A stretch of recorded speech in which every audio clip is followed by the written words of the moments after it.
تمام نتائج P M L N accept کر چکی تھی. 23 پولنگ سٹیشنز کی یہ لوگ بات کر رہے تھے. آج الیکشن کمیشن آف پاکستان میں انہوں نے بڑا یو ٹرن لیا اور پورا الیکشن کے اوپر سوالات اٹھا دیے ہیں. کیوں ماما جی کا بیڑا ہے؟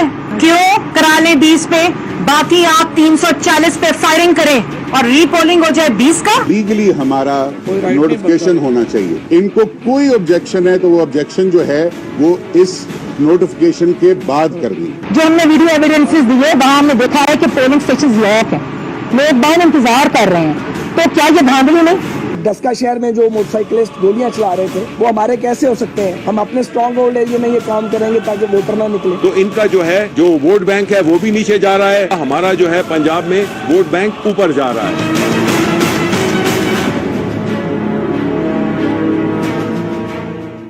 بسم اللہ الرحمن الرحیم. السلام علیکم ناظرین، میں ہوں آسمہ شیرازی. پروگرام ہے فیصلہ آپ کا. بہت دلچسپ صورتحال ہے مختلف عوامل میں. یہ براڈ شیٹ کیس ہو جس میں کہ آج شریف خاندان کو 45 لاکھ روپے واپس کیے گئے ہیں. ان کے جو قانونی لیگل ٹیم کو انہوں نے ہائر کر کے ڈیفینڈ کیا تھا اس پہ بھی براڈ شیٹ کو ہی دینے پڑ گئے. ایک تو وہ بڑی دلچسپ صورتحال ہے. دوسری طرف یہ ریٹرننگ آفیسر جو تھے NA 75 کے، ان کا آج ان کی سماعت اس کیس کی باقاعدہ الیکشن کمیشن کے اندر ہوئی اور بڑے جو سوال تھے وہ تقریباً کوئی 7-8 سوال تو بہت ہی امپورٹنٹ تھے. آپ کے سمجھنے کے لیے وہ آپ کے سامنے رکھنا چاہتے ہیں کہ جس میں صورتحال واضح ہوتی ہے، کیونکہ دھند کا موسم تھا، موسم بہت خراب تھا. جو 20 کے قریب ریٹرننگ آفیسرز تھے وہ لاپتہ ہو گئے تھے، گم ہو گئے تھے. موسم کی وجہ سے ان کا رابطہ منقطع ہو گیا تھا. اس پہ پریس ریلیز بھی ایک الیکشن کمیشن نے دی تھی. لیکن آج جب ان سے تاخیر کی وجہ پوچھی گئی الیکشن کمیشن کے اندر تو ان میں سے ریٹرننگ آفیسر نے یہ بتایا کہ ان میں سے کچھ لوگوں نے خرابی موسم کی بات کی اور کچھ لوگوں نے کوئی وجوہات جو ہیں وہ گاڑی ہونے کی، خراب ہونے کی وجوہات بھی وہ ہے وہ بتائیں جو پریزائڈنگ آفیسرز جو غائب ہوئے تھے. پھر انہوں نے کہا کہ کیا آپ نے گاڑی کے ڈرائیوروں سے گاڑی کے خراب ہونے کی تصدیق کروائی، جس پہ ریٹرننگ آفیسر نے کوئی جواب نہیں دیا. کیا دھند سے متعلق محکمہ موسمیات سے رپورٹ طلب کی تھی، کیا ان افسران کی لوکیشن مختلف موبائل کمپنیوں سے معلوم کروائی تھی. ان دونوں سوالوں کا بھی RO کے پاس کوئی جواب نہیں تھا. یہ سب کچھ ہوتا رہا، اس پر کیا کارروائی کی؟ چیف الیکشن کمشنر نے یہ سوال پوچھا RO سے تو جواب آیا کہ جو معاملہ ان کے نوٹس میں آیا ان پر کارروائی عمل میں لائی گئی. پھر یہ پوچھا گیا کہ کیا جو لوگ فائرنگ کر رہے تھے اس میں ملوث جو افراد تھے ان کو گرفتار آپ نے کیا. اس پہ ریٹرننگ افسر نے جواب دیا کہ پولیس ابھی تک کسی کو بھی شناخت نہیں کر سکی. جب آپ نے الیکشن کی رات ہم سے رابطہ کیا بہت گھبرائے ہوئے تھے، آپ نے کہا تھا کہ پولیس اور انتظامیہ تعاون نہیں کر رہی. چیف الیکشن کمشنر نے یہ سوال پوچھا جس پہ کہ کہا گیا کہ انتظامیہ نے تعاون کیا تھا لیکن باہر بہت ہجوم تھا. دونوں جماعتوں کے کارکنان بڑی تعداد میں RO کے دفتر کے باہر تھے. یہ RO نے جواب دیا. آج کا بیان پچھلے جواب سے مماثلت نہیں رکھتا تھا. آج کی سماعت میں جو اہم بات تھی وہ یہ تھی کہ نون لیگ کے 14 پولنگ اسٹیشن کے جو فراہم کردہ فارمز تھے، 45 فارم کہتے ہیں، اس میں فرق دیکھا گیا اور 14 پولنگ اسٹیشن پر بظاہر ٹیمپرنگ جو ہے یعنی رد و بدل وہ بھی ثابت ہو رہا ہے. اب تک جو یہ فارم 45 تھا اس کے مطابق. یہ بھی یاد رکھے رہے کہ آج PTI جو تھی وہ اپنا جو فارم 45 تھی وہ لے کے نہیں آئی. اسی بنیاد کے اوپر بھی PTI کو مشکوک جو ٹیمپرنگ کے الزام میں جواب دینے کے لیے کل کی مہلت صرف دی گئی ہے اور یہ کہا گیا کہ چونکہ اب خراب موسم نہیں ہے لہٰذا آپ کل اپنا جواب جو ہے وہ جمع کرا دیں. اتنا واضح اور کھلا یہ معاملہ ہے کہ اس کے اوپر جتنی بات کی جائے اتنا کم ہے. یہ پاکستان کے اداروں کا امتحان ہے، یہ الیکشن کمیشن کا امتحان ہے، کیونکہ اگر اس طرح سے پریزائڈنگ آفیسر غائب ہونا شروع ہو گئے اور امن و امان کی صورتحال کو الیکشن کے اوپر آپ نے سوالیہ نشان اس پہ کھڑا کر دیا تو بلدیاتی انتخابات ہونے والے کیا ہوگا، کس طرف صورتحال جائے گی. اس کے اوپر بھی آج ہم بات کریں گے کہ الیکشن کمیشن اس پہ کیا فیصلہ ممکنہ طور پر سنا سکتا ہے. دوسری طرف سینٹ انتخابات میں کم دن رہ گئے ہیں اور تمام توجہ جو ہے وہ مرکوز ہو گئی ہے الیکشن کی جو سماعت ہو رہی ہے اوپن الیکشن کی اس پہ بھی, اور اس کے ساتھ ساتھ جو اس وقت جوڑ توڑ کی سیاست ہو رہی ہے اس کے اوپر بھی. خود کل پرائم منسٹر پشاور گئے, وہاں پہ تقریباً کہا جا رہا ہے کہ 20 کے قریب اراکین غائب تھے, ان میں سے 6 کچھ کی وجوہات سمجھ میں آتی ہیں لیکن کچھ کی وجوہات سمجھ میں نہیں آتی ہیں. اس پہ بھی بات کریں گے. لیاقت جتوئی صاحب اور یار محمد رند صاحب دو بہت ہی اہم پاکستان تحریک انصاف کے لوگ ہیں. ان میں لیاقت جتوئی صاحب نے آج ایک بہت سنگین الزام جو ہے وہ عائد کیا ہے اپنی جماعت کے اوپر سیف اللہ ابڑو کی ٹکٹ کے حوالے سے. کیا کہا ہے ذرا کوئکلی سن لیجئے. 3-4 لوگ بیٹھ کے اپنے من پسند لوگوں کو سینٹ کی ٹکٹیں دیں. ابڑو جو ہے اس کے لیے میں بات نہیں کرنا چاہتا. 35 کروڑ میں یہ ٹکٹ بکا ہے. 6 مہینے پہلے وہ پارٹی میں آیا تو کس بنیاد پہ, کس میرٹ پہ ٹکٹ دی گئی؟ ان کی جو اطلاعات ہیں اس کے مطابق 35 کروڑ کی اگر کچھ لین دین ہوئی ہے تو اس کی انویسٹیگیشن کون کرے گا, یہ بہت اہم ہے. یار محمد رند صاحب وزیر اعظم کے معاون خصوصی ہیں, بہت قریب ہیں, قریبی ساتھی ہیں, وہ کیا فرماتے ہیں آج ذرا وہ بھی سن لیجئے.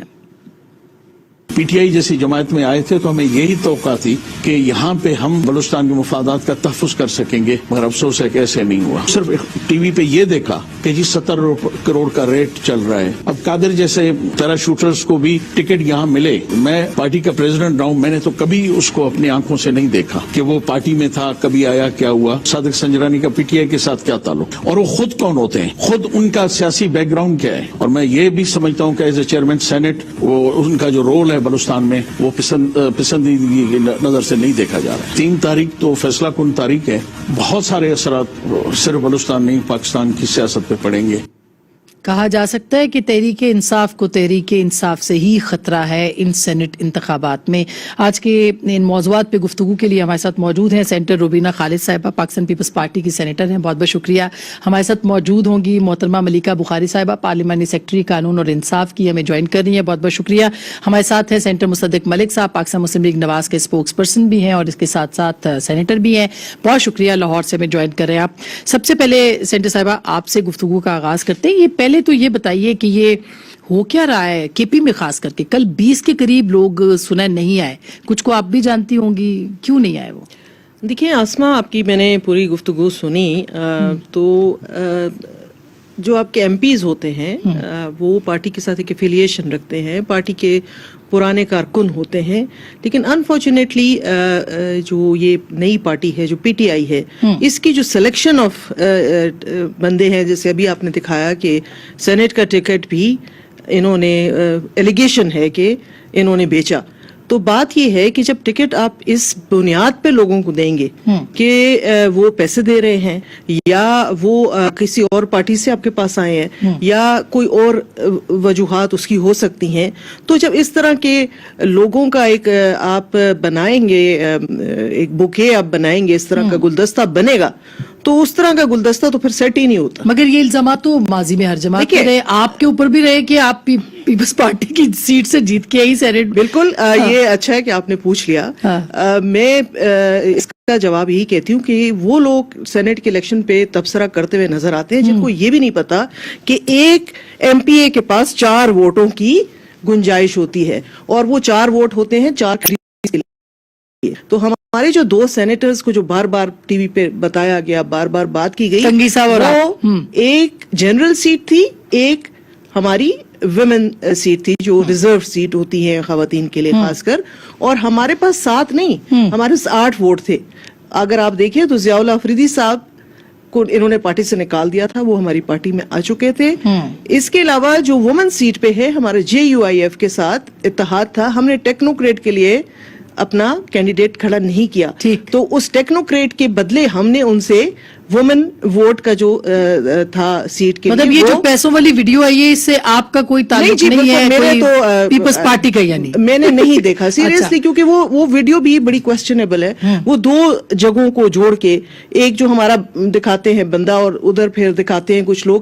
دیکھیں کون بیچ کون رہا تھا اور خرید کون رہا تھا, سب لوگ یہ خود تھے. ٹھیک, اور ابھی تو یہ ایک بہت بڑا انکشاف ہے آسما کہ یہ تو بالکل تبدیلی مان گئے ہیں کہ چلو پہلے ایم پی ایس کوئی اپنا ووٹ بیچ دیتے ہوں گے یا کسی مجبوری کے تحت، لیکن یہ پاکستان کی ہسٹری میں پہلی دفعہ ہو رہا ہے کہ آپ دیکھیں کہ سینٹ کے ٹکٹ لیڈر بیچ رہے ہیں. چلے ایم پی اے ایک آدھ اگر بک گیا وہ چاہیے، لیکن اگر لیڈر ہی سیل مارکیٹ لگا کے بیٹھا ہو. آپ لیا کے جتوئی صاحب کی نہیں، میں اس کا بھی کہہ رہی ہوں. آپ دیکھیں نا، آپ دیکھیں ہمارے سینیٹرز کو دیکھیں، اور اس میں کون جو ہے وہ پی ٹی آئی کا ورکر ہے ان کے سینیٹرز میں بہت کم ہے. شبلی اور اس طرح کی بات ہے. باقی تو سب فائنینسرز ہیں. اچھا، یہ فائنینسز والی بھی بات جو ہے وہ بڑی اہم ہے، لیکن مصدق صاحب ایک NA-75 وہ ڈسکا کا معاملہ چل رہا ہے، سینٹ انتخابات کے اوپر ایک پنڈورا باکس ہے جو کھل گیا ہے. مطلب آپ دیکھ رہے ہیں اوپن بیلٹ کے اوپر بھی بات ہو رہی ہے، باقی چیزوں بھی ہر چیز مشکوک ہو گئی ہے. سر، اس نظام کے اوپر جو شک و شبہ ہے یہ کیسے دور ہو سکتا ہے؟ اب کیسے دور ہو سکتا ہے جی؟ اگر آپ کو نظر آئے ہر جگہ کے اوپر، چاہے وہ کراچی ہو چاہے وہ ڈسکا ہو، کہ پی ٹی آئی کے جو الیکٹیبلز ہیں یا لیڈر آف دی اپوزیشن ہیں وہ دندناتے پھریں AK-47 لے کے، کلشنکوف لے کے، اور گھس رہے ہوں مختلف پولنگ سٹیشنز میں، یا پولنگ سٹیشنز کے باہر ویڈیو آ جائے جس میں وہ فائرنگ کروا رہے ہوں، ساتھ کھڑے ہو کے خود فائرنگ کروا رہے ہوں، تو آپ بتائیے کہ کیسے پھر لوگوں کو شک و شبہ نہیں ہوگا. پرانے وقتوں میں بڑے بوڑھے کہا کرتے تھے کہ مغرب کے بعد باہر نہ نکلو ورنہ کچھ برا ہو جائے گا، تو وہ بڑے بزرگوں کی بات پریزائڈنگ افسران نے نہیں مانی، تو وہ نکلے مغرب کے بعد اور خلا میں تحلیل ہو گئے. پھر جب فجر کا وقت آیا اور لوگوں نے باجماعت دعا مانگی تو وہ خلا سے واپس اترے اور وہ آ کے حاضر ہو گئے. جب حاضر ہوئے تو جو سائن دے کر گئے ہوئے تھے اس میں حادثاتی طور پہ یا خدائی طور پہ وہ جو number of votes P T I کے تھے وہ بڑھ چکے تھے 6,500، اور جو PMLN کے ووٹس تھے وہ گھٹ چکے تھے. آپ مجھے بتائیں جس ملک میں یہ ہو رہا ہو اور وہ پارٹی کر رہی ہو جو اقتدار میں ہو، آپ کو اگر پیسے سامنے نظر آئیں اتنی بڑی ڈی تو پیچھے PTI، اگر پیسے پیچھے پڑے آپ کو نظر آئیں تو آگے PTI، تو پھر آپ مجھے بتائیے کہ لوگ کس پہ اعتماد کریں. آپ ذرا PTI کے اپنے اراکین جو ہیں، آپ نے ابھی لیاقت جتوئی کا کلپ چلایا، وہ کہہ رہے ہیں 35 کروڑ روپے میں ٹکٹ فروخت ہوا ہے. اس سے پہلے وہ عبد القادر صاحب تھے تو پتہ چلا 73 کروڑ روپے میں وہ ٹکٹ جو ہے وہ بکا ہے. آپ مجھے بتائیں، یہ ہے صاف چلی شفاف چلی؟ یہ صاف چلی شفاف چلی کلشنکوف لے کے گھوم رہی ہے اور راتوں کو غائب کر رہی ہے. لیکن یہ لیاقت جتوئی صاحب نے تو ایک الزام لگایا ہے نا مصدق صاحب، ہم کیسے کہہ سکتے ہیں کہ یہ ان کے الزام، کیونکہ ان کو ظاہر ٹکٹ نہیں ملا ہوگا یا بہت ساری اور وجوہات ہو سکتی ہیں. جی، یہ آپ کا میں سمجھتا ہوں کہ بہت زیادہ یہ اہم سوال ہے آپ، لیکن اگر آپ دیکھیں تو یہ ایک ہی طرز کے الزامات لگ رہے ہیں. یعنی وہ جو لوگ پیسوں کی گڈیاں لے کے بیٹھے تھے انہوں نے پرویز خٹک صاحب کا نام لیا اور اسد قیصر صاحب کا نام لیا، چلیں اس کو اتفاق مان لیتے. آج لیاقت جتوئی صاحب نے اندیا دیا عمران خان صاحب کا کہ پارٹی کا ٹکٹ انہوں نے فروخت کیا ہے. اس سے پہلے ایک پروگرام میں میں بیٹھا تھا تو میرے ساتھ ہمارے وزیر تعلیم بیٹھے ہوئے تھے، تو ان سے کہا گیا کہ آپ اس کمیٹی کے ممبر ہیں جنہوں نے ٹکٹس دی؟ انہوں نے کہا جی میں بالکل ممبر ہوں. تو انہوں نے کہا بتائیے بھلا عبد القادر کون ہے؟ تو انہوں نے کہا میں تو ان کو نہیں جانتا. تو انہوں نے کہا آپ نے ٹکٹ کیسے دیا؟ تو انہوں نے کہا ضروری ہے ہر بندے کو ہر بندہ جانتے، جو ہمارے چیئرمین چاہتے ہیں اس کو ووٹ ملتا ہے. تو آپ مجھے بتائیے ان تمام چیزوں کی موجودگی میں چلیں ہم سب کو چھوڑ دیں، لیاقت صاحب کو بھی چھوڑ دیں اور وہ دوسرے بھلے سے محمد رند صاحب کو بھی چھوڑ دیں اور ہمیں بھی چھوڑ دیں، اور جن لوگوں نے الزامات لگائے کہ پرویز وہ خٹک صاحب نے پیسے دلوائے تھے ان کو بھی چھوڑ دیں. آپ یہ دیکھیے کہ الیکشن کمیشن کیا کہہ رہا ہے. آپ ذرا ان کا اقتباس شاید آپ نے اندیا تو دیا ہے، ذرا پڑھ کے بتائیں. کل ہم نے پڑھا بھی، لیکن انہوں نے صاف کہا کہ پریس ریلیز میں جی اپنی پریس ریلیز میں انہوں نے کہا کہ اس میں کوتاہی ہوئی ہے. اس میں باقاعدہ انہوں نے کہا کہ دے دیا ورڈکٹ اپنا کہ یہ ٹھیک نہیں ہوا جو کچھ بھی ہوا ہے. تو یہ اور آج بھی آپ نے دیکھا آج بھی بڑی کھلی ان کی سماعت ہوئی ہے. بالکل ملیکہ، یہ بات یہ سوال میں اور انہوں نے کنفرنٹ کیا. میں 10 سیکنڈ ملیکہ کی اجازت سے لوں گا کہ چیف الیکشن کمشنر نے پریزائڈنگ افسر جو آئے تھے ان کو کہا، RO جو آئے تھے ان کو کہا بدلے میرے سرکار نظر آتے ہیں، پرسوں آپ کچھ اور کہہ رہے تھے آج آپ کچھ اور کہہ رہے ہیں، تو یہ کیا ہے؟ آپ کچھ ملیکہ یہ تو بالکل اس پہ تو آپ کو جواب بالکل بدلے دینا بدلے چاہیے. سرکار نظر آ رہے تھے, اس کی وجہ سے اعتماد جو ہے پھر گھٹنا شروع ہو جاتا ہے. میں سمجھتا ہوں بڑی ذمہ داری ہم پہ بھی ذمہ داری ہے. ٹھیک بات ہے, سبھی کے اوپر ہے مصدق صاحب, لیکن ملیکہ حکومت کے اوپر ذمہ داری زیادہ بنتی ہے. پنجاب حکومت, وفاقی حکومت, وہ آئی جی کس کے انڈر تھے, وہ کمشنر کس کے انڈر تھے, وہ یہ وفاقی جو لیول کے اوپر لوگ جو تھے وہ کیوں فون نہیں اٹھا رہے تھے, وہ کس کو جواب دے تھے؟ دیکھیے شکریہ آسما. دیکھیں آسما, پہلی بات تو یہ ہے کہ میں میری کالیگ ہیں سینیٹر روبینہ صاحبہ, انہوں نے وزیر اعظم کے اوپر سخت الفاظ بھی استعمال کیے اور الزام لگایا کہ جس پارٹی کا لیڈر فروخت کرتا ہو ٹکٹیں اس پارٹی کو کیا کہا جاتا ہے. میں ان کو یاد دلانا چاہتی ہوں کہ یہ اس پارٹی کی ممبر ہیں جس کے چیئرمین کو, کو چیئرمین کو مسٹر 10% کا خطاب دیا گیا لندن کے اندر. یہ اس پارٹی کی ورکر ہیں جس پارٹی کے لیڈر کے اوپر کرپشن کا, میگا کرپشن کا کیس ہے.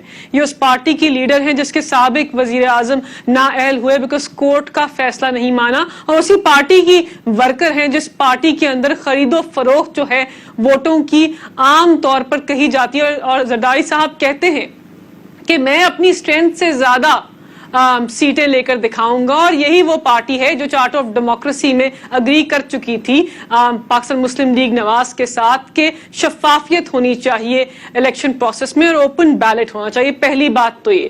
جہاں تک پاکستان تحریک انصاف کی اور ڈسکا 75 الیکشن کی بات ہے, دیکھیں مصدق ملک صاحب قابل احترام ہیں لیکن ان کے کال آف فیل میں تضاد ہے. باتیں بہت اچھی کر رہے ہیں لیکن انہی کی پارٹی کی لیڈر پاکستان کے الیکشن کے اندر انتشار پھیلاتی ہوئی نظر آئیں.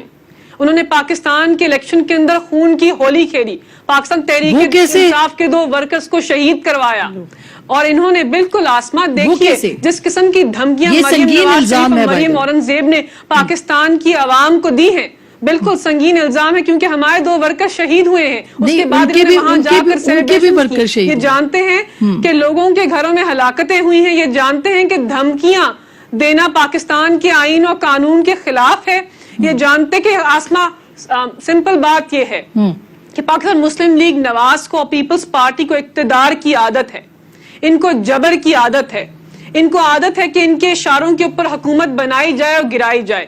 اب NH75 ڈسکا میں پاکستان تحریک انصاف کے بیانیے کی پذیرائی ہوئی اور آپ کو شکست فاش ہوئی ہے. آپ نے یو ٹرن لیا, پہلے کہا کہ ہمیں 20 یا 23 پولنگ سٹیشنز کے اوپر ری پول کروا دیں, اب آ کر کہتے ہیں کہ پاکستان کے سلیکشن پروسیس کو ہی نہیں مانتے, پورے الیکشن کے. مجھے یہ بتائیے ملیکہ, آپ خود بھی لائر ہیں, آپ خود بھی لائر ہیں, آج فارم 45 کیوں نہیں لے کے آئی پی ٹی آئی؟ دیکھیں بات یہ کہ پاکستان تحریک انصاف واضح طور کے اوپر کہہ چکے ہیں کہ جو فارم 45 انہوں نے جمع کروائے ہیں, ہمارا تو یہ موقف ہے, اور جو آر او نے جمع کروائے اور جو آپ کے پاس ہے, آپ یعنی آپ کے رکن امیدوار کے پاس بھی ایک تھا, وہ آج کیوں نہیں آیا؟ کیوں الیکشن کمیشن کو کہنا پڑا کہ کل آپ جمع کرائیں اپنے ساری چیزیں اور اپنا جواب بھی جمع کروائیں؟ کیوں ان کو کہنا پڑا کہ وہ لوگ کہاں غائب تھے؟ کیوں کہنا پڑا کہ انتظامیہ کہاں تھی؟ کیوں ان کو کہنا پڑا کہ امن و امان کے وقت کن کن لوگوں کو گرفتار کیا گیا جنہوں نے امن و امان میں نقص ڈالا؟ ان سارے سوالوں کے جواب تو پی ٹی آئی کو دینے ہیں. نہیں دیکھیے, الیکشن پروسیس کا جو جواب ہے وہ تو آئینی ادارے نے دینا ہے. پریزائڈنگ آفیسرز نے اگر اپنے پاور سے تجاوز کیا یا اپنا رول صحیح طریقے سے ادا نہیں کیا تو قانون کہتا ہے کہ ان کے خلاف بھی کارروائی ہونی چاہیے. وہ پریزائڈنگ آفیسر تو کہہ رہے ہیں کہ ہمیں غائب کیا گیا, وہ کہہ رہے ہیں ہمیں اٹھایا گیا, وہ کہہ رہے ہیں کہ ہمیں غائب کر دیا گیا, ہم پہ پریشر ڈالا گیا. دیکھیں آسما, نہیں, سب نے یہ بات نہیں کی. میں نے وہ آرڈر پڑھا ہے, اس آرڈر کے اندر پریزائڈنگ آفیسرز نے یہ بھی کہا ہے کہ ہم صبح 4:30 بجے تک وہاں پہنچنے کی کوشش کی, ہمارے فونز کی بیٹریز ختم ہو گئی اور وہاں پہنچنے کی کوشش کر رہے تھے, تو ایک مکس رسپانس آیا. ان کے ساتھ پولیس تھی. آج الیکشن کمشنر نے پولیس سے پوچھا, ان سے پوچھا آپ نے پولیس سے رابطہ کیا؟ کوئی جواب نہیں تھا آر او کے پاس اس بات کا. دیکھیں آسما, بات یہ ہے کہ آپ کہتے ہیں کہ پاکستان تحریک انصاف حکومت وقت ہے, ہم نے شفاف الیکشن کروانا ہے. دیکھیں ہم نے انشور کرنا ہے, سب نے مل کر انشور کرنا ہے کہ الیکشن کے پروسیس میں نہیں کرنا, یہ حکومت نے کرنا ہے. ملیکہ یہ حکومت نے کرنا ہے, یہ سب نے نہیں کرنا, اختیار تو آپ کے پاس ہے. آسما نہیں, لیکن اگر اپوزیشن پارٹی متحرک ہو پاکستان کے الیکشن پروسیس کے اندر انتشار پھیلانے میں, دھمکیاں دینے میں, خون کی ہولی کھیلنے میں, ورکرز کا قتل کرانے میں, تو بتائیے کہ ہم کیا کریں. یعنی اپوزیشن جو ہے وہ یہ الزام بھی اپوزیشن پہ ہے. اس کا تو مطلب یہ ہوا ملیکا کہ کوئی بھی شخص حکومت کے, ملک کے امن و امان کو اپنے کنٹرول میں کر سکتا ہے, لے سکتا ہے, تو حکومتی مشینری تو کہیں نہیں. ہم کہہ رہے ہیں کہ آئی جی وزیر اعلیٰ پنجاب نے رپورٹ طلب کر لی ہے, جو بھی ہوا وہ سامنے آ جائے گا. بہتر طریقے سے ان کو اس مسئلے کو ہینڈل کرنا چاہیے تھا. اچھا, میں اپوزیشن پارٹی کی کوئی ذمہ داری نہیں تھی کہ وہ بھی الیکشن میں شفافیت انشور کریں. ٹھیک ہے, میں ایک چھوٹی سی بریک لے لوں. بریک کے بعد ہم ضرور اس کے اوپر بات کریں گے اور سینٹ انتخابات کے اوپر بھی بات کریں گے, لیکن توقع کی جا سکتی ہے کہ الیکشن کمیشن اس معاملے کو اس طرح نہیں جانے دے گا جس طرح سے لیا جا رہا ہے. یہ بہت سنجیدہ معاملہ ہے. اگر ایسا ہوا تو ریاست کی ریٹ کے اوپر بھی سوال اٹھتے رہیں گے. بریک کے بعد بات کریں گے. ویلکم بیک ناظرین, ایک دفعہ پھر آپ کو خوش آمدید کہتے ہیں. اس وقت جو صورتحال ہے سینٹ کی, اس کے حوالے سے روبینہ, ایک تو آپ کے پاس دوبارہ ایک ظاہر ہے کہ یہ جو ایک دوسرے کے اوپر تنقید ہے یہ تو ہوتی رہتی ہے, لیکن آپ کو لگتا ہے کہ سینٹ میں خاص کر کے جو نیشنل اسمبلی کے اندر جو پولنگ اسٹیشن ہوگا اس میں آپ کے کینڈیڈیٹ گیلانی صاحب جیت پائیں گے؟ اگر نہیں جیتیں گے تو پھر یہی الزامات دوبارہ لگیں گے. دیکھیے, پہلی بات تو یہ ہے کہ ہمارے بہت کلوز وہ ہے, دیکھیں تو ان کی میجورٹی 15 یا 20 ووٹوں کا, 172 ان کے, 160 ڈسکے کے بغیر اتنا نہیں ہے. تو پہلے میں آپ سے کہوں گی نا کہ پچھلے جو یہ ضمنی الیکشن جو ہوتا ہے نا, ضمنی الیکشن, اس میں دھاندلی کرنا بہت مشکل کام ہے, کیونکہ سب لوگوں کا فوکس, میڈیا کا, پارٹیوں کا, اسی وجہ سے آپ نے دیکھا کہ جتنے نتائج آئے ہیں وہ سب جو آئے ہیں وہ آپ کے سامنے ہیں, اور وہ جیت چکے ہیں دوسری پارٹیاں جو کہ اس حکومت میں نہیں ہیں. تو یہ ایک انڈیکیشن ہے کہ پچھلے الیکشن میں کیا تھا اور اس الیکشن میں ابھی جو, اور اس میں بھی کوشش بہت کی گئی. مجھے تو حیرانگی ہو رہی تھی آپ کی باتیں سن کے, مگر سارے لوگ تو ضمیر کی آواز آپ مجھے بتائیں نا, نہیں دیکھیں نا, آپ کو ماننا پڑے گا کہ پیسے تو چلتے ہیں. دیکھیں, آپ کو میں بتاؤں کہ یہ جو الیکشن ہے, جو آپ گیلانی صاحب کا الیکشن کہہ رہے ہیں, گیلانی صاحب اور حفیظ شیخ صاحب جو ہیں, ود آل ریسپیکٹ فار ہم, ہی از ناٹ اے پولیٹیکل مین. ان کی کوئی پولیٹیکل گراس روٹس نہیں ہے, ان کے کوئی پولیٹیکل تعلقات کبھی رہے نہیں ہیں. گیلانی صاحب نے اپنے وقت میں جب وہ وزیر اعظم بھی تھے, جب اسپیکر بھی تھے, دیکھیں ایک اسٹیچر ہوتا ہے ایک بندے کا, ایک اس کی جو ہوتی ہے پرسنالٹی ہوتی ہے, پھر اس کو اس کے لوگ, اور ضروری نہیں ہے, اور بہت سے لوگ ہیں جو اس پارٹی کے فیصلوں سے خوش نہیں ہیں کہ, اور وہ اپنی ناراضگی کا اظہار جو ہوتا ہے وہ ان کو جب موقع ملتا ہے وہ ضرور کرتے ہیں, اور یہ ایک موقع ہوتا ہے اپنی. اور آپ دیکھ لینا, دیکھیں آپ کے جو ممبرز آف نیشنل اسمبلی ہے یا ممبرز آف پروونشل اسمبلی ہے, اس میں اچھے پڑھے لکھے سمجھدار لوگ بھی ہیں جو کہ سمجھتے ہیں کہ بہتر ملک کے لیے کیا ہو سکتا ہے. اچھا, تو یہ اس میں سسٹم چلے گا تو یہ ساری باتیں ہوں گی. اگر سسٹم کوئی جیسے ابھی اوپن اگر بیلٹ ہو جاتا ہے مصدق صاحب, تو آپ کو کیا لگتا ہے کہ کیا چیزیں جو ہے وہ بدل جائیں گی؟ کہا یہی جا رہا ہے کہ اوپن بیلٹ کی صورت آپ کو, اپوزیشن کو نقصان ہوگا اور سیکریٹ بیلٹ پہ آپ کو فائدہ ہوگا. کیوں ایسا کہا جا رہا ہے؟ جی, میں کوئی 1-2 نکات آپ کے سامنے پیش کرتا ہوں. ایک تو کل جو وزیر اعظم صاحب تشریف لے گئے تھے کے پی میں, اور وہاں پہ 14 ایم این اے جو ہیں وہ نہیں آئے, ایم پی ایس 14 اور 6 ایم پی ایز. جی, تو 14 ایم پی ایز اور 6 ایم این اے جو نہیں آئے, یہ اوپن بیلٹ تھا میڈم, یہ تو کوئی چھپا ہوا بیلٹ نہیں تھا. اس کے علاوہ مجھے ایک صاحب لے جو ایم این اے ہیں, اور وہ کہتے ہیں اوپن ہو یا closed who, P T I کے ایم این اے ہیں, اور انہوں نے کہا کہ میں سوال نہیں پیدا ہوتا, میں ان کے ساتھ ووٹ کروں اور میں ان کے ساتھ اگلا الیکشن بھی نہیں لڑوں گا.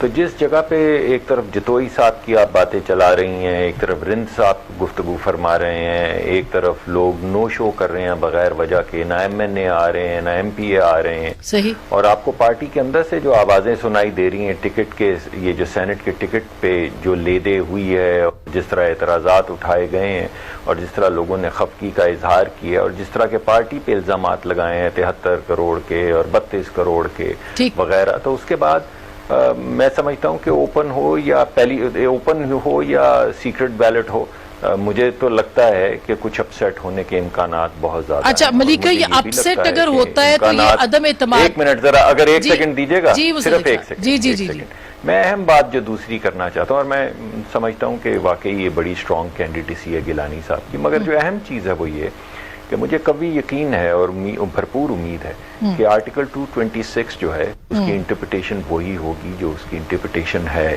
ٹھیک. اور یہ جو حکومت اس وقت نظریہ ضرورت انووک کرنے کی کوشش کر رہی ہے, جو LFO بنانے کی, پریشرائز عدالتوں کرنے کی کوشش کر رہی ہے, آرڈیننسز لا کے عدالتوں میں جا کے, اور ایک ایسی چیز جو لکھی پڑی ہے آئین میں اس کو اوپر یعنی بغیر آئینی ترمیم کے ججمنٹ لینے کی جو کوشش کر رہی ہے, تو تمام ڈکٹیٹرز یہی کرتے تھے. میں سمجھتا ہوں یہ اچھا رویہ نہیں ہے. ٹھیک ہے. اچھا ملیکہ, یہ بالکل اب یہ دو باتیں آپ نے عدالت کے, مسعد صاحب آپ نے عدالت کے حوالے سے بات کر دی. ملیکہ, یہ جو امپورٹنٹ پوائنٹ ہے کہ اوپن, یہ ایک تو ان کا اختیار وغیرہ جو ابھی سلسلہ نہیں ہے, لیکن اگر اوپن یا سیکریٹ ووٹ میں آپ کے کینڈیڈیٹ ہارتے ہیں تو اس کو ہم تحریک عدم اعتماد کیسے سمجھ سکتے ہیں؟ اور دوسرا, پرائم منسٹر نے بھی کہا ہے کہ جو حکومت میں ہوتا ہے اس کے پاس اختیار ہوتا ہے اور وہ زیادہ سیٹیں لے سکتا ہے. وہ کس اختیار کی بات کرتے ہیں؟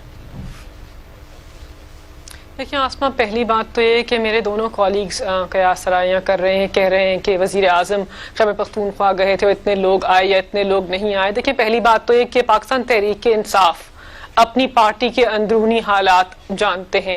ہمیں پتا ہے کہ کتنے MPAs وہاں آئے, کتنے MNAs وہاں حاضر تھے اور کون ہماری پارٹی کے ساتھ کھڑا ہے. ہمیں پورا یقین ہے کہ پاکستان تحریک انصاف کا ہر ممبران پارلیمنٹ پارٹی لائن کے مطابق ووٹ کرے گا. پہلی بات تو یہ وضاحت پیش کر دیں آپ کے پروگرام کے توسل سے, تو جو یہ کرنا چاہتے ہیں وہ نہیں ہو سکے گا انلیس, اس میں ایک کیویٹ ہے کہ محترم رہنماؤں کے رسپیکٹیو لیڈرز ضمیروں کے سوداگر بنے, جو یہ پہلے بھی کر چکے ہیں. پہلی بات تو یہ. دوسری بات یہ ہے کہ یہاں پر بات ہو رہی تھی کہ لیاقت جتوئی صاحب نے یہ کہا اور کچھ MNA سے کہتے ہیں. لیاقت جتوئی صاحب کے اوپر وضاحت پیش کر چکے ہم کہ اگر انہوں نے جو ڈیٹیلز اور جو ایلیگیشن انہوں نے لگائی ہے, جو کہ بڑی ایک سٹرونگ ایلیگیشن ہے, اگر اس کے اوپر انہوں نے کوئی بھی ایویڈنس پیش نہیں کی تو ان کے اوپر حد تک عزت کا کیس کریں گے آبرو صاحب. یہ ڈیٹیل سامنے آئی ہے. دوسری بات تو یہ.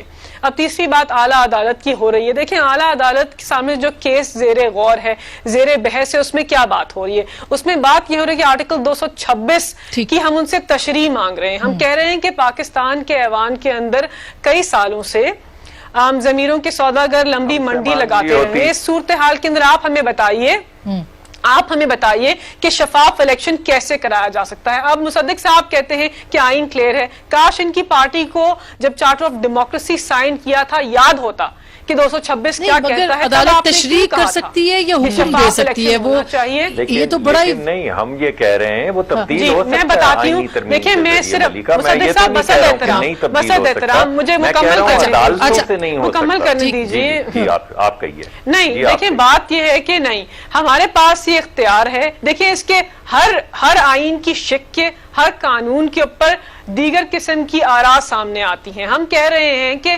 عدالت کے پاس یہ استحقاق ہے کہ پاکستان تحریک انصاف کی حکومت کی معاونت کر سکے اور آئین کی تشریح کر سکے. ہمیں بتا سکیں کہ جب ضمیروں کے سوداگر منڈی لگانا چاہتے ہیں, عوامی نمائندے اپنا ضمیر بیچ کر ایوان میں آنا چاہتے ہیں, تو ہم کیا کریں ایسی سچویشن؟ وزیر اعظم کہتے ہیں روئیں گے, سامنے ہے یہ روئیں گے.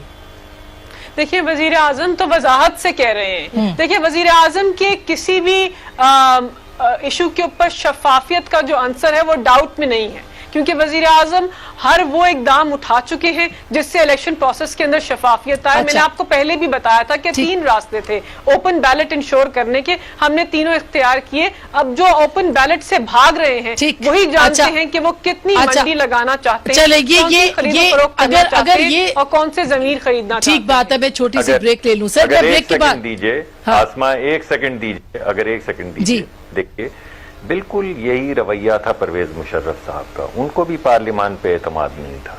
یہی رویہ تھا اس سے پہلے تمام آمروں کا, اور کر رہے ہیں کہ جس کے you are from the parliament, بجائے اس کے کہ آپ پارلیمانی طریقے سے آئین میں ترمیم کریں. مصدق صاحب اچھا ملیکہ مجھے بریک لینی ہے, بریک کے فوراً بعد میں اس پہ بات کرتی ہوں. میں بریک کے بعد فوراً بات کرتی ہوں اس پہ. میں آپ ہی سے ملیکہ شروع کروں گی. چھوٹی سی بریک کے بعد واپس آئیں گے. یہ معاملات کیسے حل ہوں گے بات کریں گے.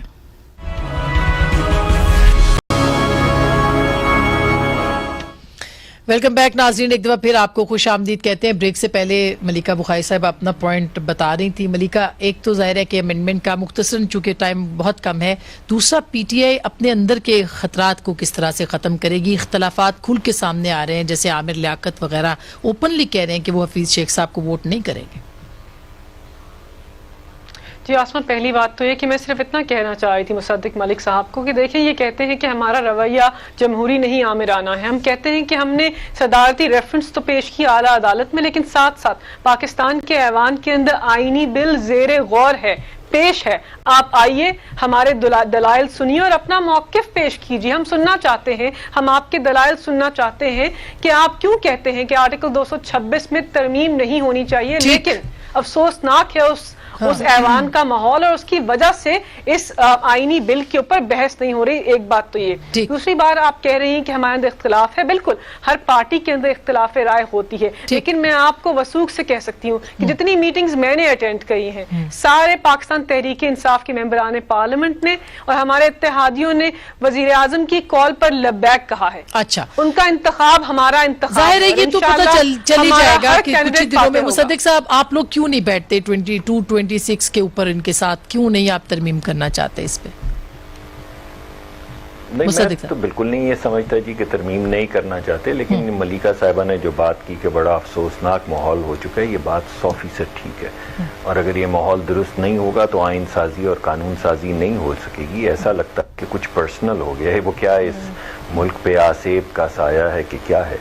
لیکن آخری بات میں یہ کروں گا کہ کوئی ایسی ترمیم جس میں آپ یہ کہیں گے کہ اس کے ساتھ ساتھ آپ یہ بھی کر دیجئے کہ لوگ یہاں پہ سیاست ہو جائے اور سیاحت ہو جائے، لوگ آئیں یہاں پہ الیکشن لڑیں دوہری شہریت کے ساتھ، اگر جیت جائیں تو چھوڑ دیں، نہ جیتیں تو رہنے دیں. اور آپ کو معلوم ہے ایگزیکٹلی کہ یہ کس شخص کے لیے، ایک شخص کے لیے جس کو آپ لے کے سینٹ میں جا رہی ہیں، فیصل وابڈہ صاحب، اور آج تو پرویز رشید صاحب کے پھر مسترد ہوئے جی کاغذات ان کے. آج پرویز رشید، میں تو سمجھتا ہوں کہ بڑی ایک بہت بڑا سینٹ کو لاس ہوگا پرویز رشید صاحب کے نہ ہونے سے. 226 پہ ترمیم پہ آپ کیوں نہیں بیٹھتے؟ اور ایسے لوگوں کو بہت زیادہ ضرورت ہے، لیکن ہم 226 پہ کیوں بات نہیں کریں گے؟ اچھا، کریں گے، مگر جو ان کا رویہ ہے. یہ مجھے بتائیں کہ ہم یہ ترمیم کرنے کے لیے کہاں بیٹھے ہیں؟